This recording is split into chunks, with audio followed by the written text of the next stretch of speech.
The Reading Rockets teleconference series is a production of WETA in cooperation with the National Association of State Directors of Special Education, the National Education Association, the International Reading Association, and the National Association of Bilingual Education.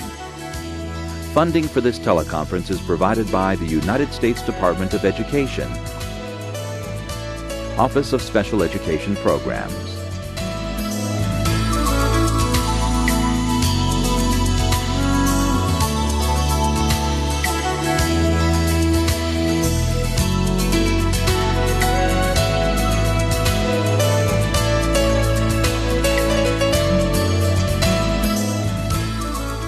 Hello, I'm Delia Pompa.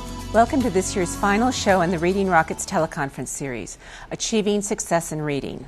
Today we're going to be talking about teaching English language learners to read. In classrooms across the country, teachers need to teach reading to children who don't speak English, but most of our teachers haven't been trained to do this. Today we have 3 independent researchers here to offer us guidance on instructing English language learners. Dr. Diane August is a senior research scientist for the Center for Applied Linguistics.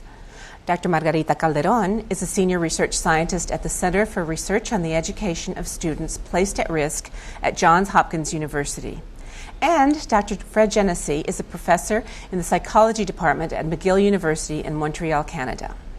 We are also joined by an audience of teachers, administrators, special education professionals, and parents.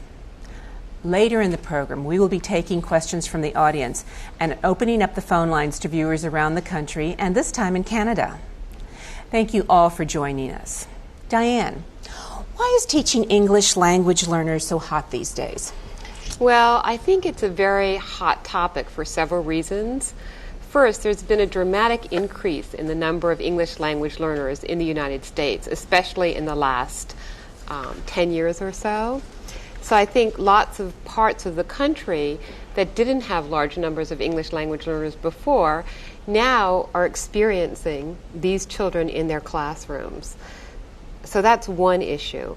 But the other is the No Child Left Behind Act is an act that has some very strong accountability provisions that require all children within the next 12 years to reach standards in reading. And for the first time, the assessment data has to be disaggregated by English language proficiency status. So schools are very aware now of the strengths and the academic weaknesses of their English language learners. The data is being disaggregated, and schools are going to be held accountable for making sure that these children meet standards. Well, given that as a base, what do we know about the characteristics of these learners that might affect our work with them? Well, I think one very important thing to keep in mind is it's a very diverse population, that the label English language learner encompasses lots of different kinds of children. For example, although most of the children are in the elementary school level, there are substantial numbers of children both at the middle and secondary school levels. Although about 70% of children come from Spanish-speaking homes, there are also children from other first language backgrounds. But in addition, children come to school with very different literacy and language skills in their first language, which really impact learning to read in a second language. For example, some children come to school literate in their first language, and so the skills that they have in their first language can really transfer to literacy acquisition in their second language. Some kids come to school with very well-developed oral language proficiency in their first language, and again, this also impacts their ability to become literate in English. Children come to school with different levels of English oral language proficiency. Some children who are language minority and English learners have actually been born in the United States and raised in the United States. So they've been experienced in a context where English is spoken all around them. Other children come to the U.S. And start school as soon as they arrive here. So they haven't been in an English-speaking context. So there are many different factors that that discriminate these children. And I think it's a real mistake to think of sort of English language learners as one population of children. I know you've been doing a lot of work in vocabulary development in the second language. What role does that play in teaching these children to read as they acquire a second language? Well, vocabulary is really critical, and unfortunately, it really has been neglected. For example, in research, I'm a member of and principal investigator for a national literacy panel on language minority children and youth. And I can tell you since 1980, there have been 3 quasi-experimental studies that focus on helping English language learners develop vocabulary in English. I mean, this is quite amazing because vocabulary plays such a critical role in reading comprehension. Children can manage with not knowing a few words in a text, but as soon as they really don't know more than a few words, they really have issues with comprehending that text. So vocabulary plays a very critical role in reading comprehension, and it's something that we need more research on, and it's something that we also need to explicitly teach. Is that research helping you find out what instructional practices work best with these children, and what would those be? Well, this is, again, a very a long answer. It's a very broad question. As part of the National Literacy Panel, we have reviewed all the research on practices that work for English language learners. And the first thing I should tell you is that there are 18 studies in all that look at the development of component skills of literacy. When you compare this with the 400 studies that are cited in the National Reading Panel report, you can see what a need we have for more research in this area. But I can tell you, these 18 studies tell us that working on component skills of literacy is very important. And by the component skills of literacy, I mean things like phonological awareness, word reading, fluency, vocabulary comprehension. It's very, very important to target these skills in English language learners. The other thing we found is that you can really build on first language reading research, but you really have to make modifications in that research to make sure that the techniques work with English language learners. Many of the studies that we have located, the practices build on effective practices for English language learners, but there are modifications in these practices to make sure that they are effective with English language learners. And if you want, I could give you a couple of examples. If you could just give us one, and then we really want to move on to what we need to do to make these work, but give us one example right now. Well, one example for, if we're talking about vocabulary in the area of comprehension, you can't just sit an English language learner down with a chapter in a book or even 3 or 4 pages and expect them to read through these and understand. You really need to pre-teach some of the vocabulary. You need to scaffold the reading of this text with these children, asking them questions frequently to make sure that they understand what the text is about. Those are some examples. Diane, it seems like we know a lot about what it takes. Now, what do we need to do to implement these pieces of research that we found and all the components of reading? Mm-hmm. Well, this is also a very complicated question. We don't ask easy ones given here. the amount of research we have in this area, I think it's very important to use research-based practices. So again, I think we really need a lot more good research in this area. Given that, I think professional development is extremely important. Teachers need to understand the theory that drives whatever intervention they're implementing. I think having materials in the classroom is very, very important because, quite frankly, I don't think professional development alone does it. I think teachers need something to work with.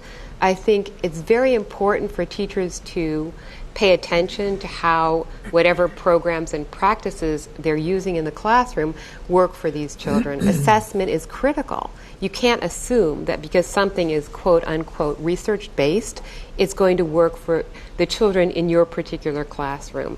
So teachers really need to attend to, is this working? and if it's not working, to really think about why it's not working and what they can do to make improvements in whatever strategies that they're using. So professional development, careful monitoring of student practice, and Fred, Diane's given us a lot of ideas about what teachers need to be doing and different approaches and the whole panoply of solutions teachers need to look at. Are there advantages or risks to different approaches that teachers should know about? Yes, I guess I would have to say yes. It's hard to answer this without a specific approach in mind, but in effect, I think good teachers need to have a repertoire of instructional strategies to use with English language learners. And I think this is true for teachers working with native English speakers, for that matter. It's particularly true for teachers working with English language learners because, as Diane pointed out, these children come to school with very different cultural backgrounds, very different first language skills, and even very different levels of literacy ability in the first or second language. And teachers need to be able to tailor their instruction to respond to those individual needs. And there's another feature of working with these children which classroom teachers working with native English speakers don't have to face, and that is English language learners can come into the classroom at any grade level. Mm-hmm. So children can immigrate to the U.S. and begin schooling in the U.S. in grade 5, grade 6 in middle school, in secondary school, and some of these children present a particular challenge which calls for specific kinds of instructional strategies. Is there reliable research that tells us about how children learn to read in a second language, and what might be some of that research that teachers would need to know about how children learn to read in a second language? Well, the National Literacy Panel, which Diane referred to, is really the first serious attempt to look at what the research is saying in a very, very comprehensive way. Mm-hmm. And one of the questions that's driving this panel's work is the question as to whether reading in a second language is the same as reading in a first language, and if there are differences, how do we respond to those differences? So it would probably be premature for me to say on behalf of the panel what the findings are, but it's my sense. It'd be interesting to see what Diane says. As a researcher. That there's a lot of evidence, convergent evidence, that suggests that learning to read in a second language is very similar to reading in a first language, insofar as the underlying language and cognitive processes are involved. So the same component skills that are important in first language learning, like phonological awareness, the ability to name letters, the ability, vocabulary knowledge, how you use context to figure out the meanings of words. These are all foundation skills that children need, whether they're reading in a first language or a second language. But you always have to filter these, what might be regarded as kind of almost universal processes of language acquisition, reading acquisition, through the filters that these kids bring, which are their cultural and linguistic differences. Moving on from that, Margarita, lots of people have a curiosity about the role of the native language. What role does that play in a student's learning to read in a second language? Again, going back to the preliminary findings of the panel, it plays a major role. Learning to read in the primary language definitely helps students learn to read in the second language. But again, it depends on how well a program is structured. And the development of a program, as well as a very solid research-based transition into English reading, is what is critical.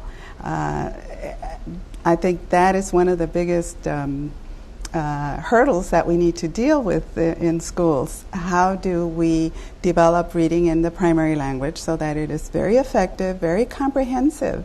And it's very much what they have mentioned already. It's all the different components. Even reading in Spanish, for an example, has to have a lot of phonemic awareness, phonological awareness, word knowledge, everything that Diane mentioned about vocabulary learning. If it doesn't take place in the primary language, it's going to be very difficult for the children to transfer a lot of concepts and word knowledge into English reading. Well, do we know what aspects of learning to read in a first language carry over into the second language? Diane, you look like you have an answer. Well, we're doing a lot of research funded through the National Institutes for Child Health and Development and the Institutes for Educational Sciences, the Office of English Language Acquisition. We've done a longitudinal study following kids from the end of second grade through the end of fifth grade, looking at children who were instructed first in their native language, which happened to be Spanish, and then moved into English-only instruction to examine what components transferred from the first to the second language. And what we found is, regardless of whether the kids were instructed in English or Spanish, phonological awareness skills transfer from the first to the second language. However, for skills like word reading and comprehension to transfer from the first to the second language, children need to be instructed in Spanish first. So instruction, language of instruction, plays a major role in transfer. So even though all these children were from Spanish-speaking homes, children had to be instructed first in Spanish for these skills to transfer. But I also wanted to say something in response to one of your previous questions about issues related to implementing effective programs and practices for English language learners. And I think that we can't forget how important resources are in making sure we have sound programs for these children.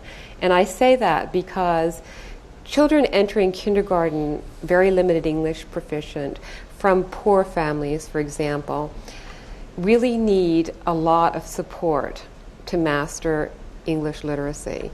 They need extra time in school. They need to be with a teacher who really is well trained so that they know how to scaffold instruction. They need to be in a small enough group so the teacher can respond to the needs of these children. And this we will not have unless we have sufficient resources. It's not just a matter of research.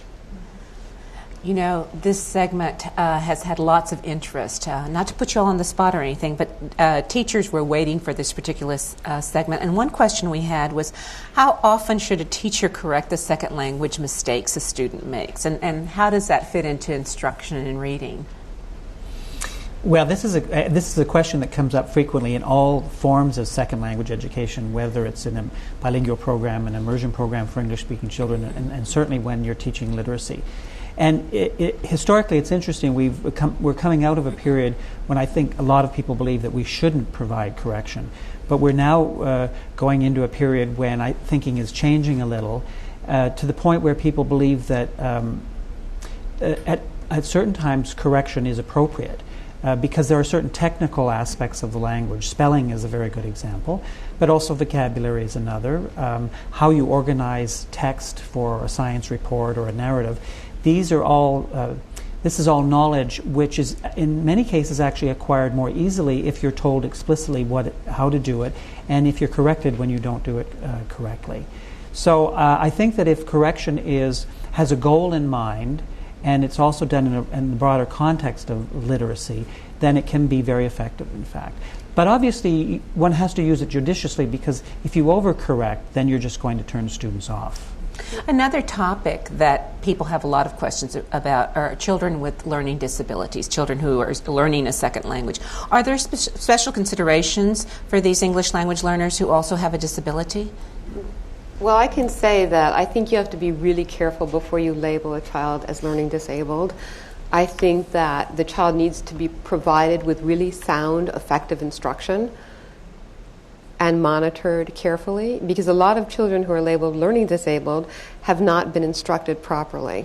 So I think it's very important to discriminate between those children who have not received proper instruction and those children who really have a learning disability. Yes, and the term, if I could just add, the term learning disabled or learning disabilities is a term I think that is really overused. And you see this not only in schools themselves, but you see it in the research literature, that often researchers will distinguish between normal or typical children and children with learning disabilities. It's probably the case, so that this is a very heterogeneous group of children. And I can think of at least 3 different groups within this larger group, and I think it's important to distinguish among these groups. So you can have children who are having trouble learning because they have language impairment. You could have children who have trouble learning because they actually have a reading disability, or you can have trouble who are having difficulty learning because they actually have cognitive or intellectual problems. And before you can actually work with these children effectively, you have to actually make a correct sort of assessment of what their particular needs are. Acknowledging the difficulty in diagnosing these children, what special considerations would you have to consider, would you have to take into account once you start actually knowing what the issues the children face are, and what would you do in the classroom? Well, if it's a child with, I'll start the ball rolling and see if others have something to contribute. If you have a child who seems to have a language impairment, that is, the child has trouble learning language, this would show itself by the child having difficulty both in the first language and in the second language. Then, first of all, it's important to realize that these children are capable of learning a second language within the limits that they have. In other words, being language impaired doesn't mean you can't learn a second language to a high level of proficiency, but there are going to be limits. And so you want to give these kinds of children particular attention. You need to individualize their instruction to give them more enrichment, to give them opportunities to practice the language more, and so on. But otherwise, within that, children with language impairment should be getting the same kind of programming and instruction as other children. They should not be given less, because they really need more. And by giving them less, we're actually making their impairment a reality. Yeah, and one real issue is that when people see a child that's an English language learner, they tend not to diagnose them as learning disabled. And so proper diagnosis is important, but so are services for this population of students. And I think it's particularly important for older English language learners. Children that are coming into the upper elementary grades or the middle school or even the high school, they're labeled learning disabled too early without looking into their background and see what are some of the gaps in either vocabulary or some of the basic reading skills. So it's important to have a very thorough process for diagnosing those three areas that Fred mentioned. Otherwise, they may be either placed too quickly into a category or not placed at all. So many things to think about. But right now, let's meet KB Lee. He's a kindergarten teacher in California who has the task of teaching children who speak several different languages. Let's watch as he skillfully mixes serious instruction with lively play to introduce these children to new letters and sounds. The Mark Hopkins School is located at the center of Sacramento's large Hmong community. KB Lee has been teaching here since 1996. One of the reasons I chose Mark Hopkins to come and work at is because of the diversity in the community. We have English-speaking students, we have Hmong students, we have Spanish students, we have Hindi students, Tongan. It's like just like a bowl of salad, we have everything mixed together. With so many of his kindergartners speaking foreign languages at home, Mr. Lee must work extra hard to teach reading in English. We need Leo to help us. Good job. You ready? Leo's coming. Leo's looking to see who's ready. Now, Leo has a problem. He wants to say a word, but he keeps forgetting a sound at the end. Now, Leo wants some ice cream, but Leo cannot say the word ice cream. He forgets a sound. Watch. Experts say that kindergarten teachers should help their students achieve phonemic awareness, the realization that within a word are individual sounds or phonemes. I want to sing about ice cream. What sound did he forget? No. Very good. Let's try the next one. Another word. The stars so bright. The stars so bright. The stars so bright. Being able to hear the sounds inside a word is just one step down the path to reading. A big glass of milk. What's the sound? A child must also learn which letters go with which sounds. phonics, in other words. All right, let's see who's ready. We're going to do our letters, pictures, and sound. Ready? Letter. T. Picture. Tiger. Sound. Even in kindergarten, an important ingredient of any reading program is assessment. We don't want to start a program in September and wait till June to get a sense for whether or not we're successful. We want to start in September. We want to see how we're doing in the middle of September, at the end of the September, the beginning of November. Every month we want to have some sense of whether or not the investment we're making, the interventions we're using, are effective for kids. We can't do that without progress monitoring systems. Samuel, show me the front of the book. Mr. Lee regularly measures each student's progress. Today, it's Samuel's turn.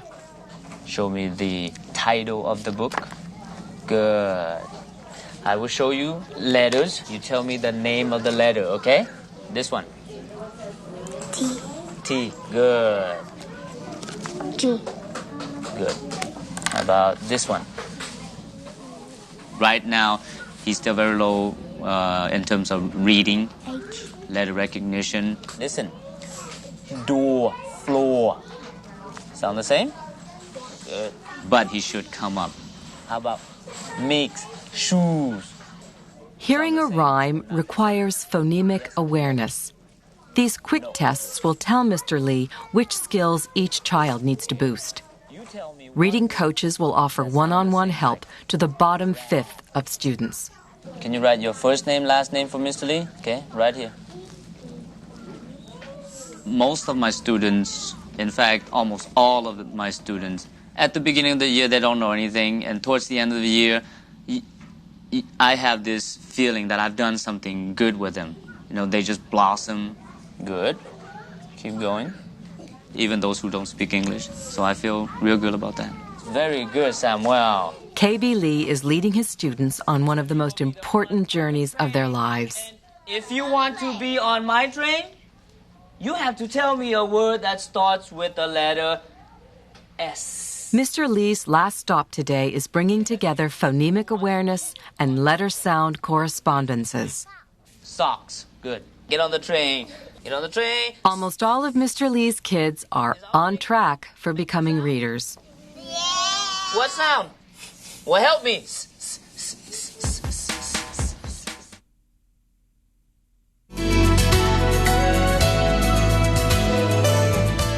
Did you know we have a website designed especially for Spanish-speaking parents and educators?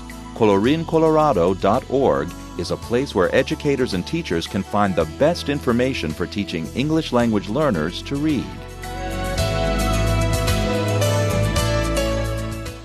We'd like to remind you that we will be taking your call shortly. Our toll-free number is 1-888-493-9382. Welcome back, and thank you for joining us for this Reading Rockets teleconference. With us in the WETA studio in Washington, D.C. are panelists Dr. Diane August, Dr. Margarita Calderon, and Dr. Fred Genesee. We are also joined by an audience of teachers, administrators, special education professionals, and parents. Dr. Margarita Calderon is a senior research scientist at the Center for Research on the Education of Students Placed at Risk at Johns Hopkins University, a long title. Margarita, I'm sure you've seen many classrooms like the one we just saw. What teacher preparation and knowledge is required to ensure success in these kinds of classrooms? Extensive teacher preparation. A lot of staff development days, but also follow-up in the classroom. Teachers who are learning to combine not just effective reading practices, but also second language teaching and learning practices need a lot of extensive practice themselves. They need to see some demonstrations in the classroom. They need support afterwards to make sure that they're doing this accordingly. And what we noticed in this videotape is that this teacher was also doing some very meticulous assessment. So it's not just a matter of learning strategies, teaching strategies, but also learning the implications from assessment, learning how to improve their practice continuously, and to adapt it to the children, the population that they have. This was a wonderful example of a kindergarten classroom, but if we think about middle school children, immigrant children, newcomers, who are also in need of phonemic awareness, you wouldn't do a train or you wouldn't have a puppet, but rather a teacher would need to be very sensitive as to how to go about teaching phonemic awareness, which will be critical to decoding, to word knowledge, fluency, comprehension, and everything that goes along with the rest of the reading train. And so for that, middle school teachers, high school teachers are perhaps the ones most in need of extensive staff development practices, very comprehensive programs where they're learning something that perhaps they never had in their teacher preparation programs. Well, how do we train all these teachers across all the levels? What are the vehicles that we can use to train them? Differentiated staff development, definitely. For elementary teachers, programs that demonstrate and use approaches for elementary, for middle school, for high school, differentiated staff development. But staff development is not just the little bag of tricks for Monday morning, but rather, what does the research base say? What is the theory behind these practices? Teachers need to internalize the rationale, the purpose for doing something versus another. Like Fred said, there's been some myths and perhaps some things that we've done in the past.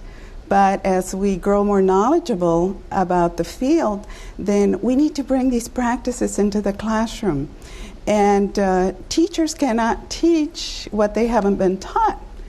And it's a matter of now doing massive staff development in all the schools at all levels, because every teacher is new to what we're talking about here. Every single teacher.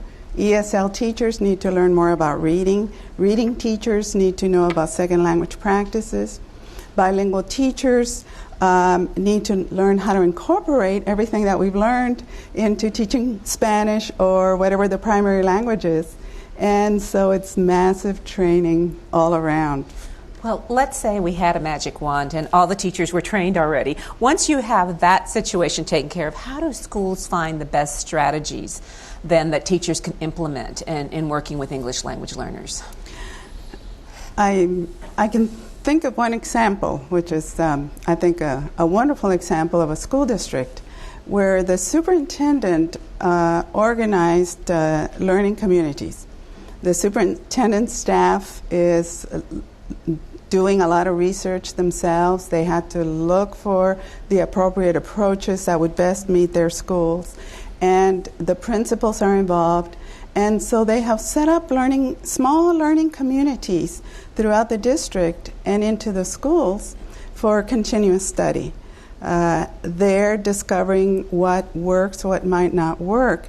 And so this terrific school district in Kauai, of all places, has really approached learning about second language learners through their own particular study. And in that inquiry discovery process, that's where everything begins to fall into place. But everyone has to be involved. The principals, we cannot leave this for teachers alone. It's no longer just something that a teacher can do, but rather what is the whole district doing? What are the administrators learning? So it's a mission of self-discovery, it sounds like. What advice do you have for rural schools who might just be starting to serve English language learners and maybe they have a few? What advice do you have regarding teacher training or strategies to use?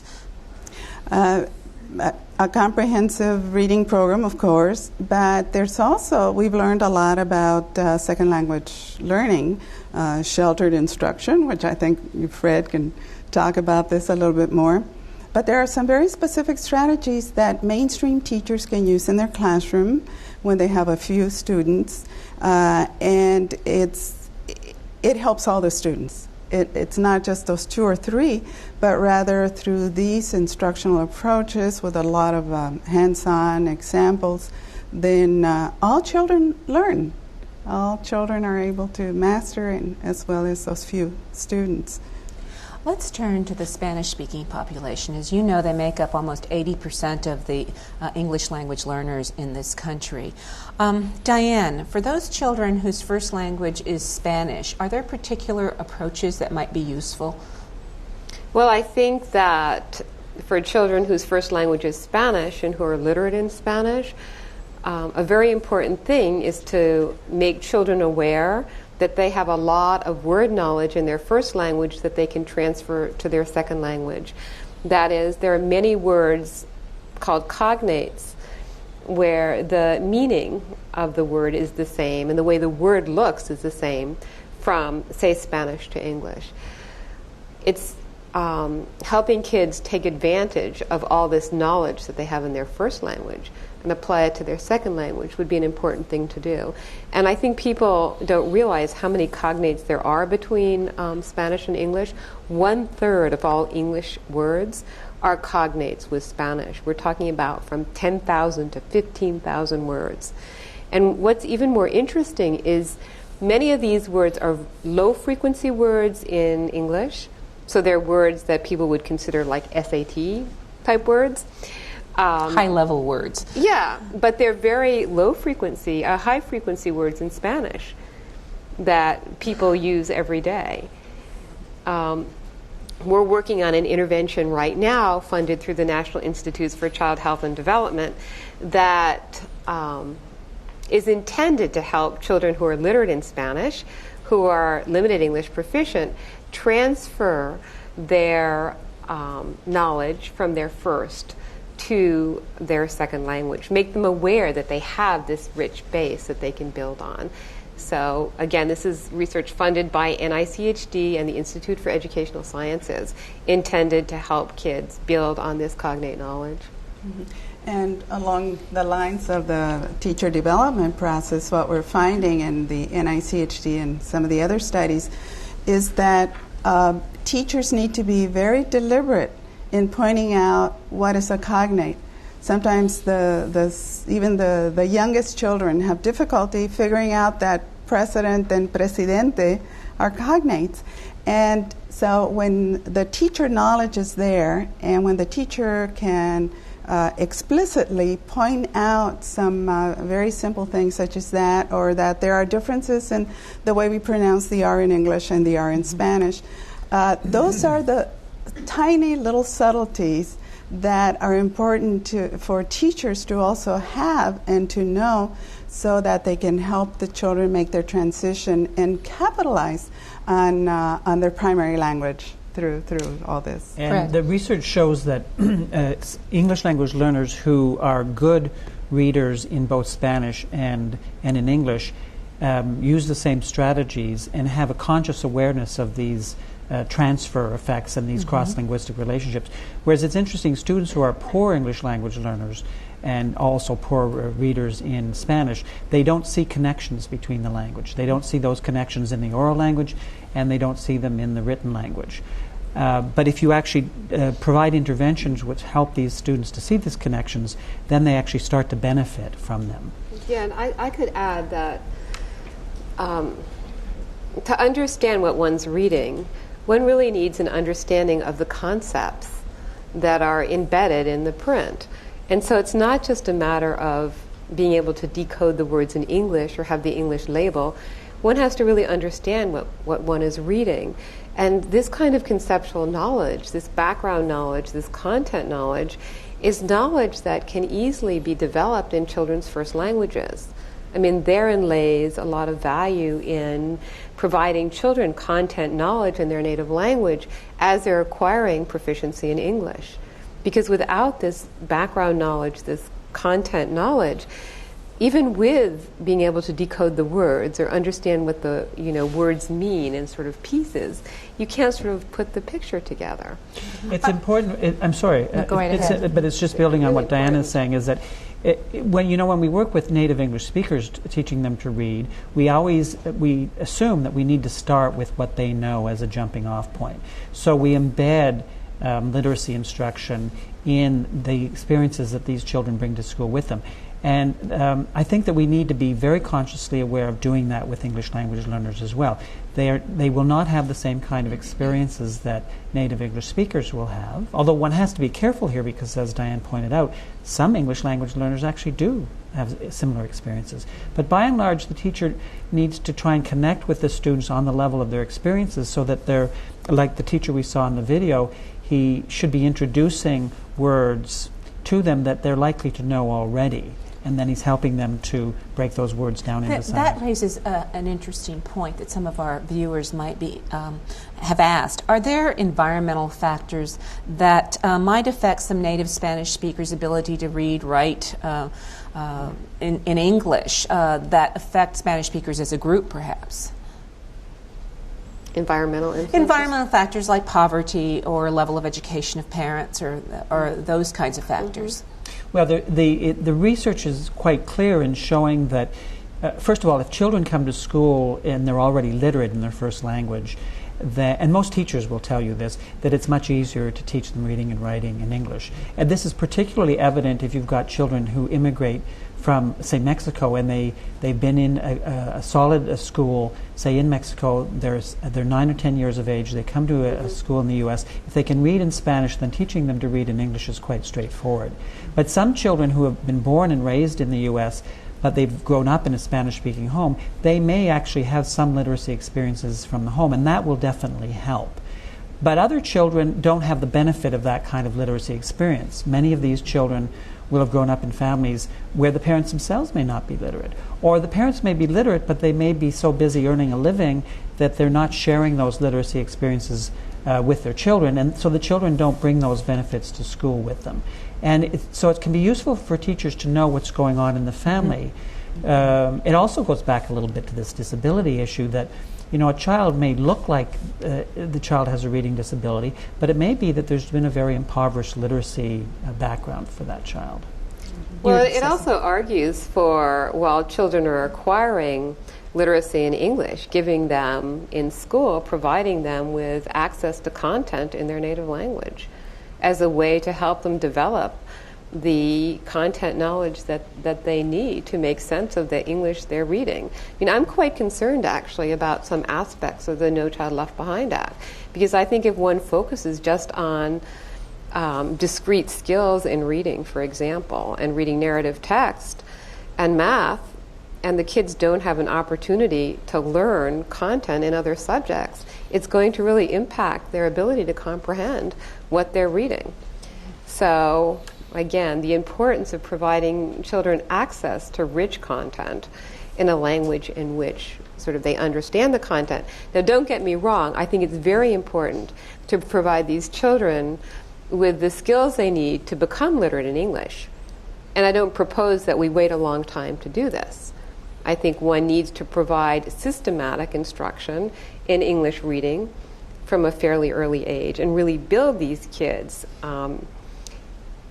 ability to access English content that's critically important. Margarita, Yeah, I was going to add that it's also very important if the children are starting out to read in the primary language, or let's say in Spanish, that they're in this program long enough to build those comprehension, reading comprehension skills and other skills that if they're going to transfer, then they have to be developed. I think what happens too often is that they only get a small dose of decoding, and the rest of the most important reading skills get left out of a primary language instruction program. Therefore, when the children are transferred into English reading, they're expected to have all of the other skills, and maybe they don't because they weren't there long enough to develop those. But I agree with Diane that unless the English is being developed also systematically from an early stage, we may wind up with children who many schools think that they are not able to transition until the 4th, 5th grades, and that is a little late. When the children come to the middle schools, it's very difficult for them to pick up all those dense text and be able to read and tackle the content because their reading in English isn't developed as far as it should be. So connections between what happens in the home and what happens previous to school are very important, beginning in the early childhood. Let's meet a scientist now who's been studying infants' amazing ability to distinguish the subtle differences between speech sounds. Tenait en son bec un fromage. Maître Renard, par l'odeur alléchée, lui tint à peu près ce langage. 静夜思，李白。床前明月光，疑是地上霜。举头望明月。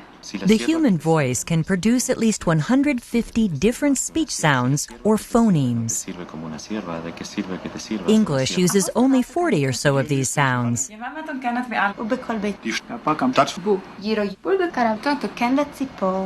Thanks again, Warren, for coming in. We really appreciate it. Psychologist Dr. Janet Worker wants to know how babies learn to distinguish speech sounds of their native language. Babies, just like adults, are interested in new information. So when they hear something that's different from what they've been hearing before, their interest perks up.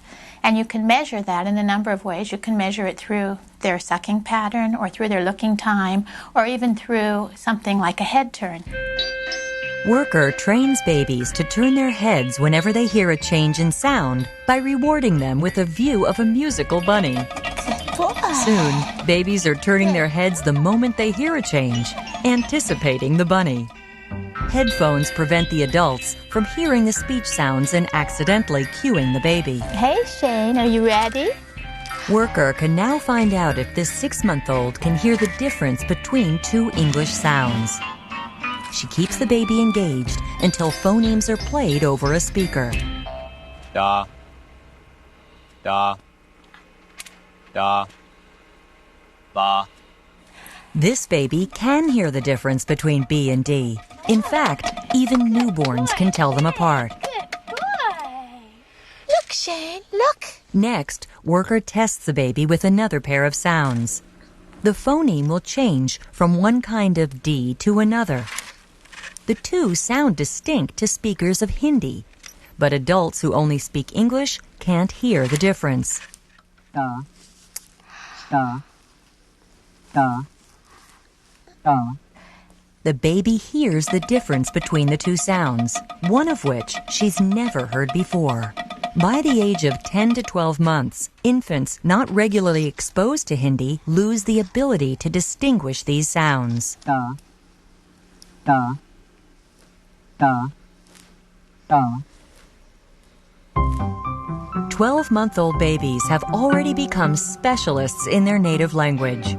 We now know that even in very young children, the ability to hear language is highly developed. For parents of future readers, Worker's research contains an important message. As a parent, when you're talking to your infant, you're not only having a wonderful time and setting up a great emotional relationship, but you might also be providing them with essential information for them to become accomplished readers some several years later.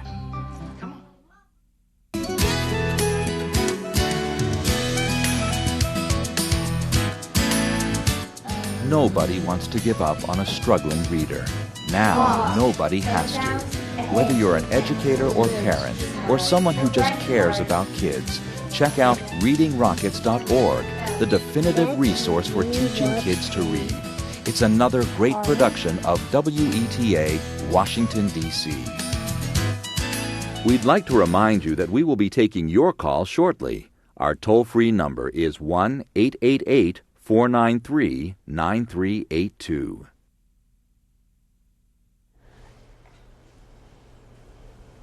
Welcome back, and thank you once again for joining the Reading Rockets teleconference. We'll be taking your calls shortly. Dr. Fred Genesee is a professor of psychology at McGill University. He's done extensive work in the area of total immersion and simultaneous acquisition of two languages. Fred, let's take a few steps back. Can these students really learn to read in English if they can't speak the language? Yes and no. There's certainly a lot of progress you can make with English language learners before they're proficient in the oral language. So you can lay the foundations for later literacy. We focused a lot up till now on phonological awareness, phonemic awareness, early vocabulary development, teaching children the names of letters and so on, and the correspondence between how a letter looks and how a sound corresponds to that letter. Those are skills that actually can be taught before children have very high levels of oral proficiency.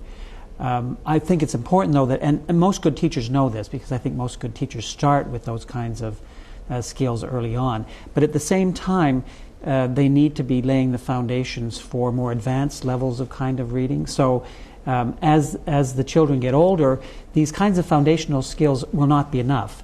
They'll need to be able to understand words in context. They have to understand complex grammatical structures. Those kinds of reading skills, the more advanced ones, do require more advanced levels of language proficiency. But in the beginning, you can make quite a bit of progress in teaching reading. And in fact, reading can be the basis for oral language development. So what can teachers take away from that for reading instruction, for their practice? Well, I think my opinion would be that there's two things. One is that they need to start small. Start on the small pieces, even from the very beginning. And then the other one is, though, but at the same time, there should always be this background of more contextualized reading and writing. So as you're focusing on the small pieces, embed that in reading and writing activities, which are probably beyond the students at that point, but they will become important later on. It's really what I was saying before. The task of teaching reading is complex because teachers really need to be doing several things all at the same time, but what they're focusing on at any given point is going to depend upon what stage the learner is at. You've focused much of your work over the last several years on language acquisition. I'm wondering, can you tell our audience how or different ways a child might acquire a second language? There's lots of ways they can acquire language. In fact, I would say that especially young language learners, like the children in this videotape, preschool children especially, but even early school-age children, can't help but learn language. It's almost impossible to prevent a child from learning language. So it's sort of interesting to reflect on how much difficulty we have teaching them language. But children certainly learn a lot of language from one another.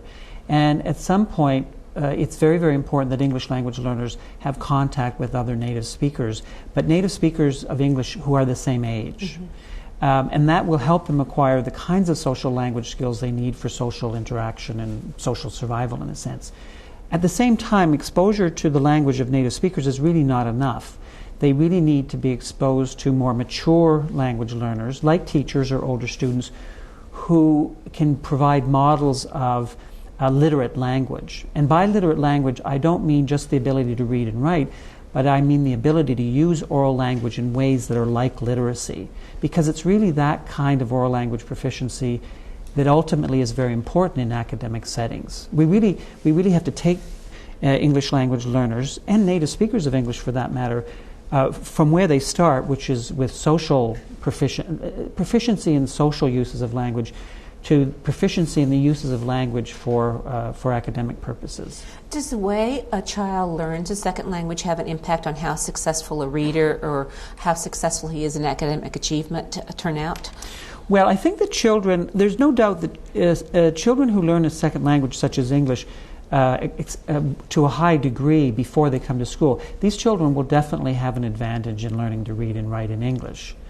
But that's not enough. They need to be taken beyond these social uses of language to the use of language for reading, for writing, for talking about abstract, complex material. So children who have learned English as a second language, not only extensively, but in the context of talking about complex ideas or making an argument for or against something, these children will have an additional advantage because they're already beginning to learn some really critical components of literacy.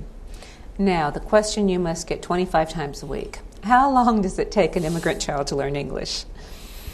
Well, depends on what kind of English language proficiency you're talking about.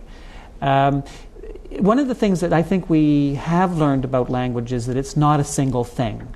When to say somebody's proficient in a language, you really need to qualify it by saying they're proficient in using languages in what ways. Virtually all children can become highly proficient in the oral uses of English. And they can do this relatively quickly, but not as quickly as we think. One of the myths about English language learning is that children soak up English like a sponge and that it sort of happens overnight. But this is not true, in fact. It can take... There's a study of a colleague of mine in Edmonton, Alberta in Canada, where she's looking at young English language learners in that province. They're surrounded by other English-speaking children. She's looking at their oral English language development. And even after 2 years of exposure with these other children, they still have not mastered basic grammatical rules of the language. They're still making mistakes with tense, with pronoun use, and so on. They're highly communicative, these children.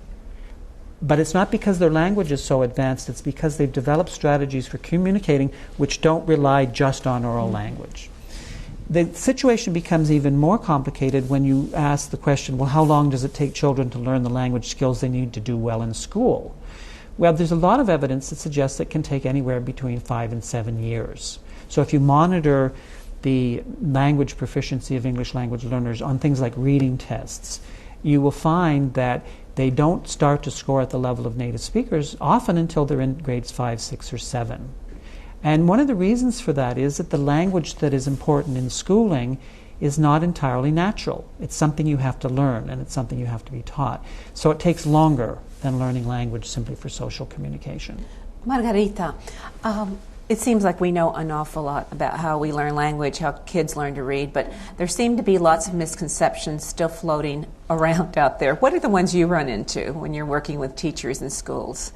About children learning to read? Mm-hmm. English language learners learning to read. What misconceptions do people continue to have?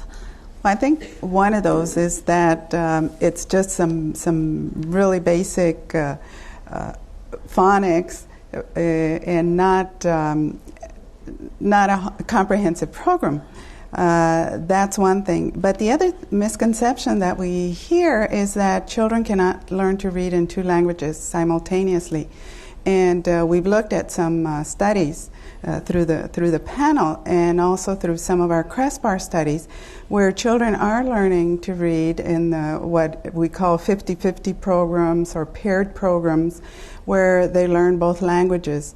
Now, these programs are very carefully orchestrated so that the teachers are addressing all the different issues of the 2 language structures. When a program is very well developed, then we see the results, the longitudinal results have shown that the children in the 50-50 programs in comparison to transitional and to the average district achievement in reading have done extensively better. But when you stop and analyze the programs, the staff development process that went in, all of these factors contribute to saying, yes, children can be very successful learning to read in 2 languages. And I think many of us did the same thing. I think there's a lot of us walking around out there in the world that experienced this. But unless it's very carefully orchestrated, then it is going to take a little bit longer. Yeah. Fred, you're the resident Canadian expert today. We've all heard so much about the Canadian immersion model, and people have tried to export it. Can you tell us how the Canadian immersion model worked, and then what happened in the United States when we tried to implement it, and what was different? And Diane, I'd love for you to jump in there too, because I know you have some experience with this. Well, this is an interesting phenomenon because the word immersion is being used in very different ways in Canada and the U.S., and so I'm going to give some definitions. In Canada, the word immersion is used to teach French as a second language to native English-speaking children. And these were programs that were initiated almost 40 years ago now. It really is part of Canada's official policy on bilingualism. So they were programs that were designed to help young English-speaking children to learn Canada's other official language. So these are children who already speak the dominant language of the community, and we all know that this is also one of the dominant languages in the world. These also were children who had all the advantages of growing up in families where the parents were literate and used literacy a lot. These programs were highly successful. Then what happened was they were actually introduced in the U.S. shortly after, and they were introduced in the U.S. in the same way that they had been created in Canada. That is, they were made available to English-speaking American children, say Spanish immersion. The first immersion programs in the U.S., in fact, were Spanish immersion programs in Southern California for English-speaking children. And they were, again, very successful. The results were very similar to what we had in Canada.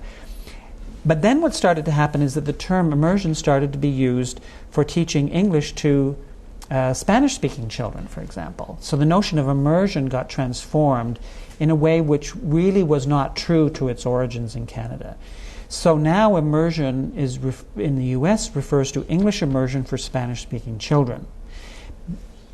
And as a result of that form of immersion, you really can't use the Canadian results on immersion in any way to inform you about immersion for Spanish-speaking children, because these are two entirely different populations of children.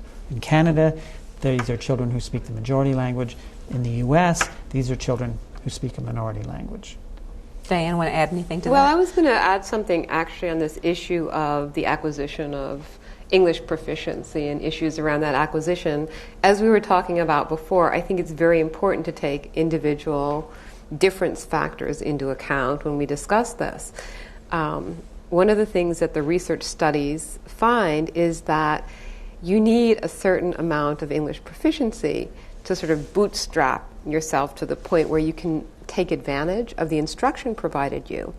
So that children who enter schools as English language learners who are below that threshold of English proficiency are going to have a lot harder time taking advantage of the English context around them to acquire additional proficiency. And this again has implications for the kind of scaffolding and additional instruction given to these children who enter U.S. schools with fairly limited English proficiency. Now, at the same time, the other thing I think we have learned about second language learning is that language learning actually occurs most effectively when the students are not focusing on language learning. So that in the immersion programs, for example, in Canada, we've learned that children actually can learn a lot of new academic knowledge or new cognitive skills through the medium of a language that they don't master yet. And in fact, by focusing the students' attention on learning other kinds of skills or knowledge, you actually can facilitate second language acquisition.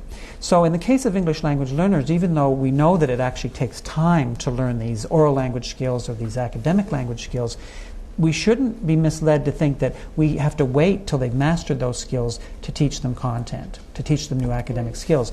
That at some point, as Diane says, they need basic oral language skills, but then you move fairly quickly into teaching them new knowledge, new skills through the medium of the language. And you have to provide scaffolding to do that, but we can't wait 5 or 6 years to teach them math and science. And we don't have to, because we know that if we start teaching them math and science before they've mastered English, we're also going to facilitate their English language development.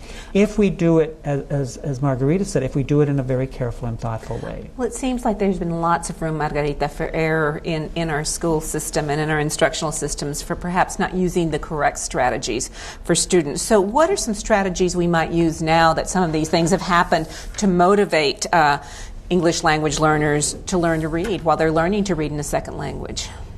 High interest activities in the content areas.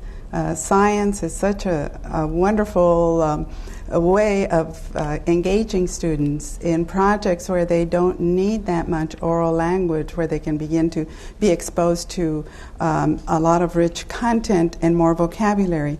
This is also where there's a lot of cognates, so they can teachers can capitalize on cognates and use those as a bridge to develop more English proficiency. Even social studies. Teachers are learning ways to introduce different concepts to students who are very limited. I think if the focus is too much on language, on learning the technicalities of language, especially for the older students, that may not be as helpful and successful in motivating as it would when they know that they're learning something, that they're learning content, that they're able to read. Plus the fact that in the primary grades, if the children are also seeing that their parents are very much engaged in the reading process and the schools are providing workshops for parents to help them in this, that's very motivating. A family literacy program connected with the school literacy program, I think, is an absolute must to continue to motivate the students so that they're motivated at home and at school. Can I Thank add you. something? Sure, Diane, really quickly. I was going to say what's very important is making sure that teachers scaffold whatever they're, say, reading to children, to make sure that on an ongoing basis, children are questioned, to make sure that they understand what is being read. A very effective strategy is storybook reading or reading expository text, but asking lots of questions on an ongoing basis to clarify misunderstandings. And this is also a very good way to build English proficiency, because the teacher can, we were talking about errors before, the teacher can repeat what a child says, but repeat it correctly, can elaborate on students' responses. And this give and take around sort of the teacher reading text to children is a very important way to build both content knowledge and oral language proficiency, but it requires very careful and thoughtful scaffolding. Lots of tips here and lots of new knowledge that's going to help us all. Now we're going to give you a little treat. It's a preview of the latest show in the Reading Rockets Launching Young Readers television series and will air on PBS stations around the country this spring and fall. It's a show just for kids who struggle with reading. Mariceli is a fifth grader at Maria Sanchez Elementary who struggled to read and speak English. Her school offered her the appropriate support, and with proper intervention and a little TLC, Mariceli learned to read and speak in English. Let's look. Today, we are going to see the secret lives of teenagers and how they get ready for a talent show. This is fifth grader Mariceli Ponton, Bet Marie's sister.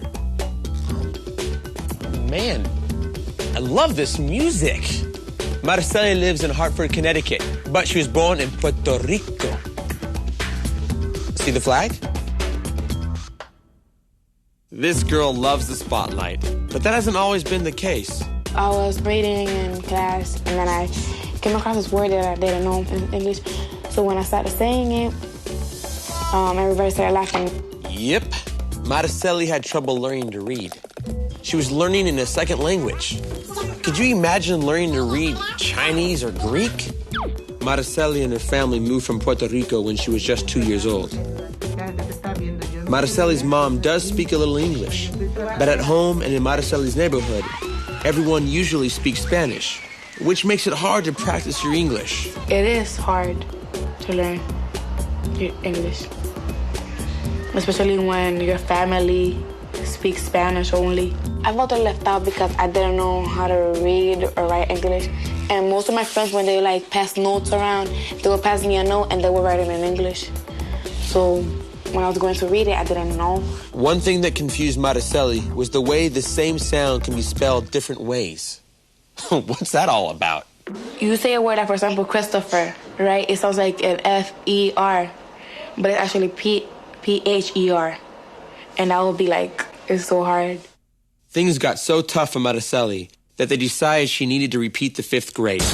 Ugh. I was mad. I was mad and sad. It was hard for me, so I wanted it to quit. But then I decided not to. You go, Mariceli. A lot of kids will just give up, but not Mariceli. Say it, spell it, say it. Launching, L-U-N-C-H. She buckled down and worked extra hard with her teachers. The teachers always gave me a book, and I started reading that one, and when I finished it, they told me to read it again, and they'll give me one book harder, and then one harder, and then they'll make me understand the English more. Mariceli also worked at home with her big sister, Bet Marie. It's hard, and it's at some points in time you just feel like giving up, because maybe you think it's not worth it, but it's worth everything, all the struggles, everything. It's going to be worth it. And Mariceli thinks so too. I wanted to show the bullies as they learn their second language, so good I learn my second language. And here I am talking English, and so can you.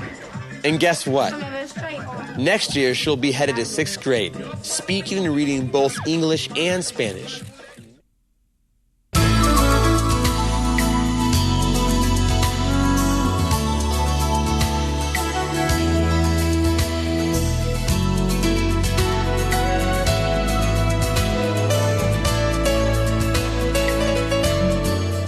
Did you know we have a website designed especially for Spanish-speaking parents and educators? ColorinColorado.org is a place where educators and teachers can find the best information for teaching English language learners to read. Call in now. The toll-free number is 1-888-493-9382.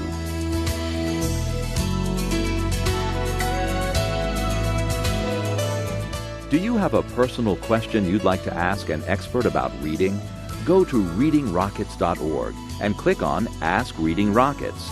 Send us your question, and we will respond within a few days with a personal, confidential answer. Welcome back. We're now opening up the phone lines to take your calls. But first we'll hear from members of our studio audience. So let's go to the first question. How can educators motivate parents from other cultures who have had negative experiences themselves with the schools so that they can become involved in the educational process at home and at school? Ooh, a big question. Margarita? I'll start. Some of the things I've seen in several schools and districts is that they have a variety of activities for parents. Some parents can only come in for breakfast meetings. Others can come in right after school to pick up the children and stay for a few minutes where the teachers or someone can be prepared to help them out, give them materials, do a little demonstration on how to listen to reading. Others can come in evenings and Saturday mornings. So where family literacy programs have worked is where they have a variety of things, not just one, and where the parents themselves are proposing what can be done and how they themselves can collaborate with the schools. I was going to answer also briefly. I think it's very important to provide professional development to school staff because I think that there are lots of parents who are eager and enthusiastic about getting involved in their children's education and they feel shut out. So I think schools need practice in welcoming parents.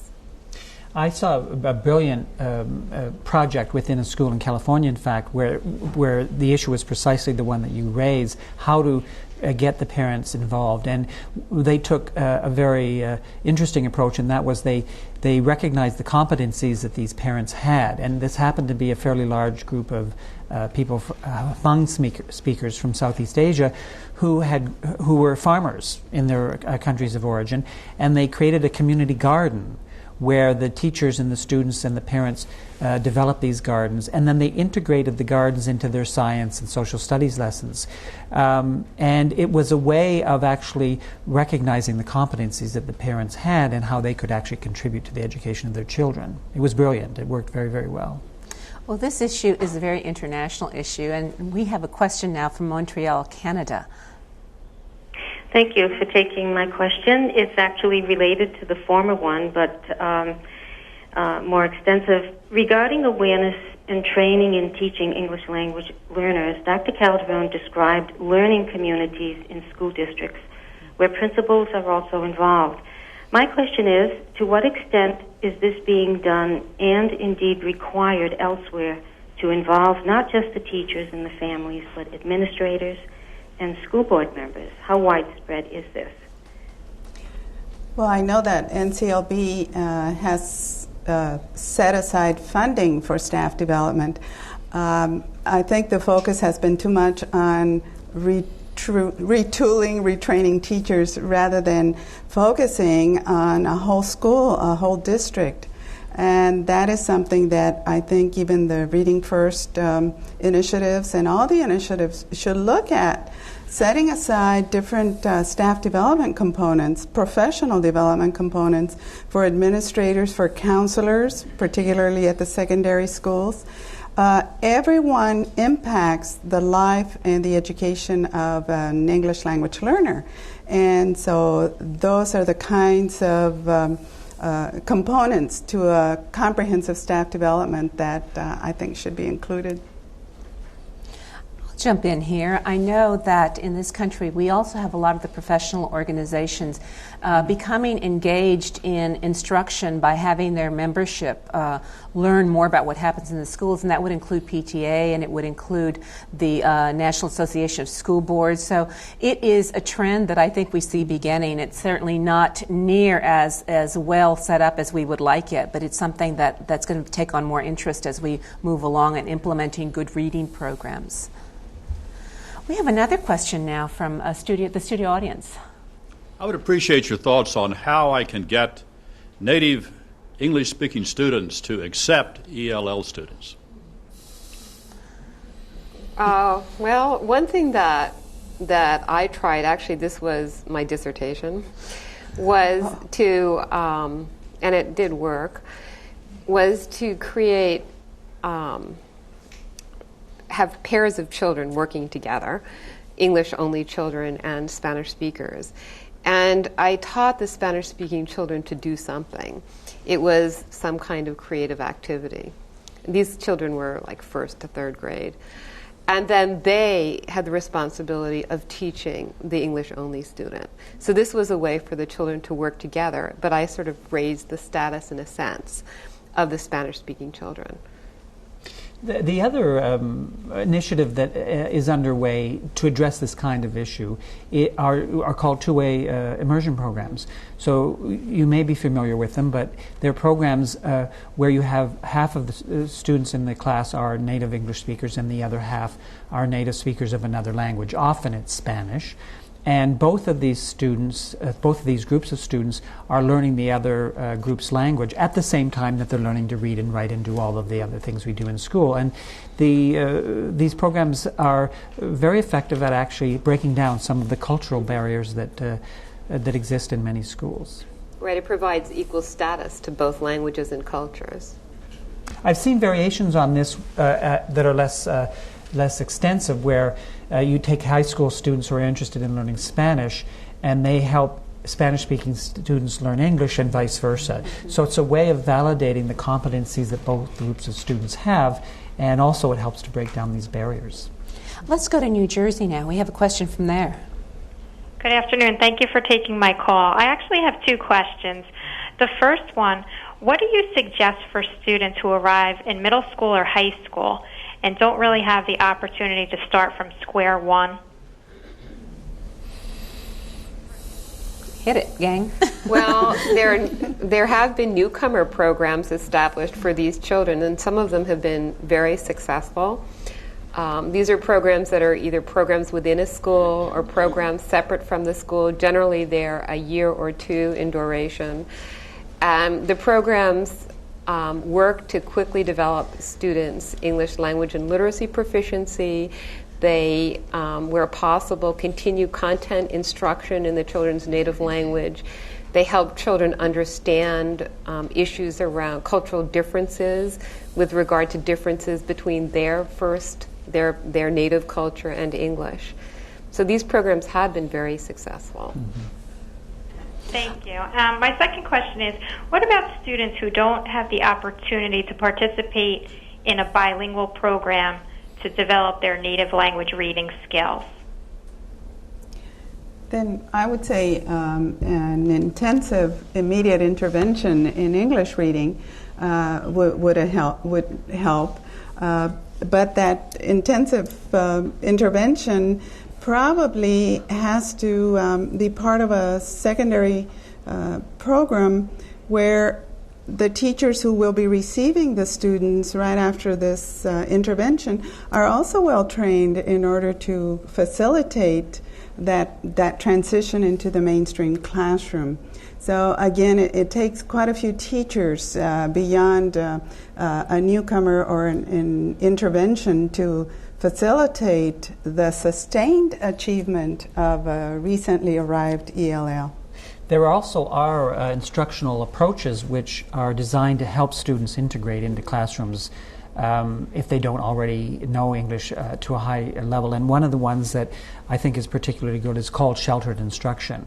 And it's an approach that helps teachers present academic content through the medium of English to students who are not proficient in English yet, and at the same time they can present the content in a way that helps them to acquire English. It's what Diane was referring to as scaffolding, but there's actually a whole approach called sheltered instruction. Fred, you've brought your fan club today. We have a question from Quebec now. Yes, as you are well aware, our context in Quebec is radically different from the one you've been describing.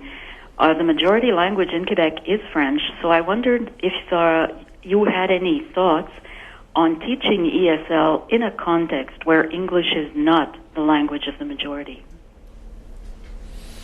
Well, this is an interesting question because for native French-speaking children in Quebec, they all are required to learn English as a second language, but it's not exactly the same situation as you point out in the U.S. because these children can live and survive very comfortably within the context of French in Quebec.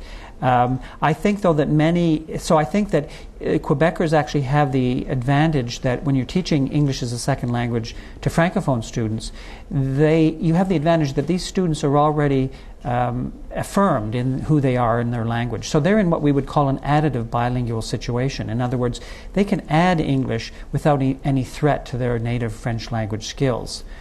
On the other hand, if we're talking about immigrant children to Quebec who go to French school and ultimately they also have to learn English as a second language, then you're really almost facing a situation that's almost a cross between a foreign language and second language. You really have many of the issues that you have in the U.S.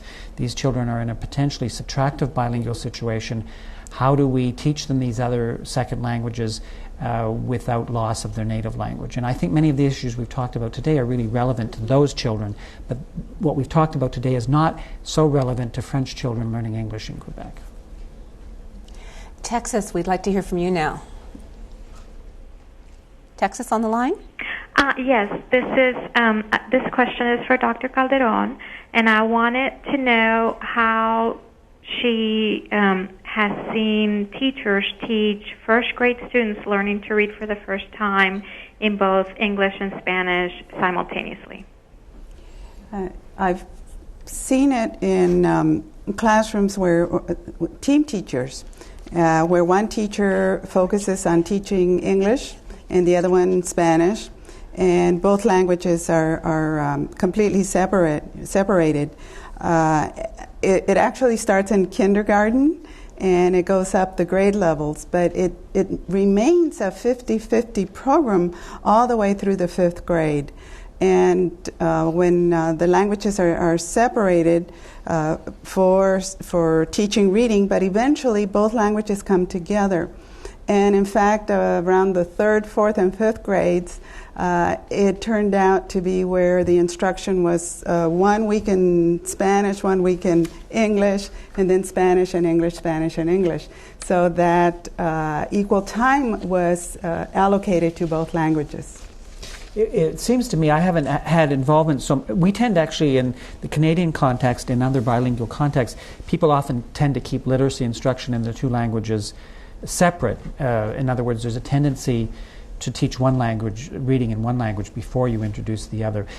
But nevertheless, it seems to me if you're going to teach them simultaneously, you would want to keep them separate in other ways. It probably would be important to have different teachers teaching English versus those who are teaching Spanish. And also to, if you're using content, to have different content associated with each of the languages so that the children aren't mixing up the sounds for the letters and so on. Diane, do you want to add anything from your studies? No. We have a Question from our studio audience now. We have students with little or no schooling who are 11 and 12 years old. How do you teach them the basics like phonemic awareness? I'm sorry. Go ahead.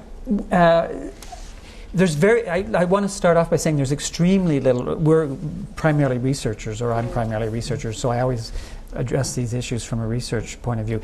One of the huge gaps in the research area is really these kinds of learners who come to English language schools in middle school or high school, and they have no or very little prior literacy instruction or little literacy experience. It does, the little bit that we do know, though, suggests that the same kinds of component skills and big picture skills that we've talked about that are important for young learners are probably important for older learners. But what you need to do is fast forward it. So it does seem that phonemic awareness instruction, building vocabulary, and all those things are very important, even for older learners. But you wouldn't spend as much time on those skills as you would with young learners, because young learners can be quite engaged in these kinds of activities for quite a long period of time. As you saw in the video, even listening to phonemes can be quite entertaining to an infant, but a 12-year-old child or young adult isn't going to be very interested in that. So you have to find strategies for making these kinds of instruction interesting to children. With respect to phonemic awareness, there's all sorts of things you could do related to rap music, popular music, that are highly relevant to the structure of language and the sounds of the language. And I think that with a little imagination, teachers could draw on the culture of adolescence to teach these kinds of language skills. Use rap. But I was going to add, I think you need to make sure that the children don't already have phonemic awareness when they're that age. I mean, I would advocate assessing phonemic awareness in their native language first, because it's likely that that is not an issue for them. We've had so much to discuss today on this issue that is a growing challenge and opportunity in all our schools. Can each of you give me a final thought that you want to leave the audience with? Brief. Fred? Well, I will start. One of the things that strikes me is that language is important in education, but there's more to education than language. Our job as educators is to educate these children completely, and one of the tasks is literacy, but it's not all there is. So we shouldn't be so focused on literacy that we sacrifice the other components of education. Brief final thought? Brief final thought. Extensive, comprehensive professional development programs. That says it all. And Diane? I would like to say that I think we undervalue the strengths and enthusiasm that children bring to the process of learning to read. I think it's very important that we nurture this in children and that we validate all that they do bring to classrooms and support them. All children can learn with the right support and care. Thank you, everyone. It's been wonderful. And thank you for participating in our 2003-2004 teleconference series, Achieving Success in Reading. If you'd like to comment on the series, please go to our website at readingrockets.org and click on Teleconference and complete the survey. Your input may guide future show topics and content used in the Reading Rockets teleconference series. Please stay in touch online at www.readingrockets.org to learn more about helping your struggling reader. Take care, everyone. For a copy of this program, our television series Launching Young Readers, or our documentary A Tale of Two Schools, please visit us at readingrockets.org or call 1-800-343-5540. The Reading Rockets teleconference series is a production of WETA in cooperation with the National Association of State Directors of Special Education, the National Education Association, the International Reading Association, and the National Association of Bilingual Education. Funding for this teleconference is provided by the United States Department of Education, Office of Special Education Programs.